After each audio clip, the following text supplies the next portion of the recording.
Сарчелек биосфералык аймагынын Тура арык телкесинде мыйзамсыз атылган бугуну жиликтеп жаткан 4 киши камалды. Бул тууралуу Жаратылыш ресурстары, экология жана техникалык көзөмөл министрлиги кабарлады. Мыйзам бузгандар Аксы районунун Аркыт айылынын 4 тургуну болгон, жеке тинтүү жана аймакты карооду угатуучу курал табылган эмес. Далил катары малдын тереси, башы жана сөөгү алынган. Учурда кызыл китепке кирген жаныбарды мыйзамсыз атуу фактысы боюнча материалдар тиешелүү чара көрүү үчүн укук коргоо органдарына өткөрүлүп берилди. Айта кетсек, марал бул саны кескен кыскарган жаныбар. Кыргызстанда алар аз санда жана кызыл китепке кирген. Маралды мыйзамсыз кармоо үчүн айып 1 миллион сомду түзөт. Ал эми өзгөчө корголуучу жаратылыш аймактарында айыптын өлчөмү 2 эсе көбөйтүлгөн. Октябрь окуялар боюнча абакта отурган саясатчы Жеңиш Молдокматов жубайынын жана кызынын телефону тыңшоо алынганын айтты. Ал бүгүн 2020 жылдагы октябрь окуяларына байланыштуу кезектеги сот отурумунда сүйлөп, муну күч кызматкерлеринен укканын билдирди. 4 күн мурун түндө мен жаткан камерада тинтүү болду. Эч нерсе таба алышкан жок. Мага алар ачык айтышты. Аялыңдын, балдарыңдын телефону тыңшоого алынган дешти.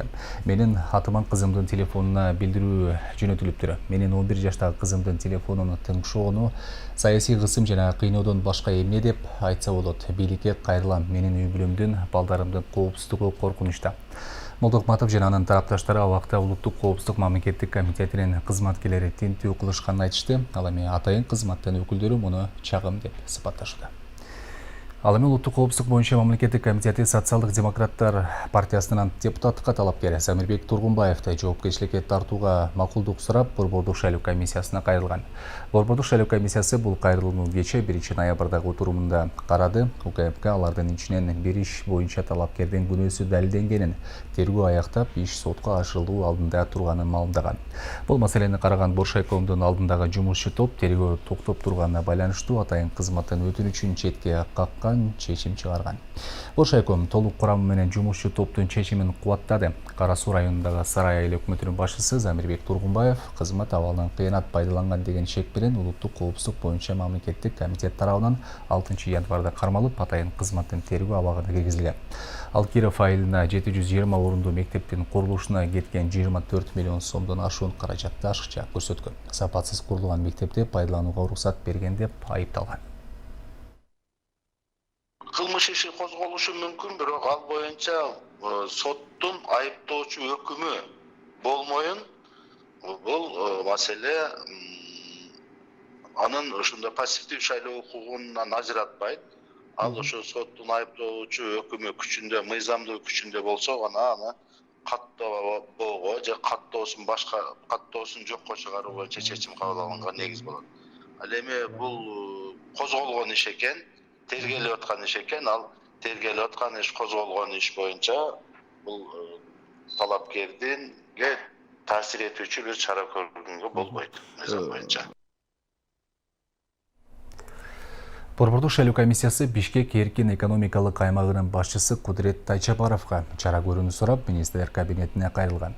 Бул маалыматты биздин телеканалга Борбордук шайлоо комиссиясынын төрайымынын ордун басары Абдыжапар Бекматов бышыктады. Боршайкомдун сайтындагы маалыматка караганда, Тайчапаров шайлоого талапкер болуп аттанган бир тууган карындашына 4 сапыр арнап, анын парламентке келишин каалап 24 октябрда Facebook'ка пост жазган. Аны Борбордук шайлоо комиссиясынын адистери социалдык тармакка мониторинг жасаганда байкаган. Бул көрүнүш мамлекеттик кызмат жетекчисинин шайлоого аралашканы катары сыпатталууда.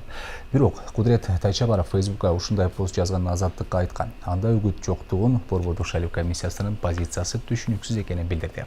Тайчапаров мамлекеттик кызматкер эместигин кошумчалады. Президент Садыр Жапаров жогорку кеңешке шайлоого аралашкан мамлекеттик кызматкерлер жумуштан эле алынбастан жоопкерчиликке тартыларын айткан. Бишкек СЭСдин жетекчиси Тайчапаров ошол шайлоо алдындагы компанияга мамлекеттик мекеменин жетекчиси болуп туруп, ошол өзүнүн жакын тууган карындашына ушундай каалоо тилек айтып, ал Facebook'тагы өзүнүн баракчасы аркылуу жайылткан маалымат тараткан. Ошон үчүн биз ошол шайлоо жөнүндө Конституциялык мыйзамдын 21 статьянын негизинде бул административдик ресурсту колдонгон боюнча биз ушундай чечим кабыл алдык кече күнү.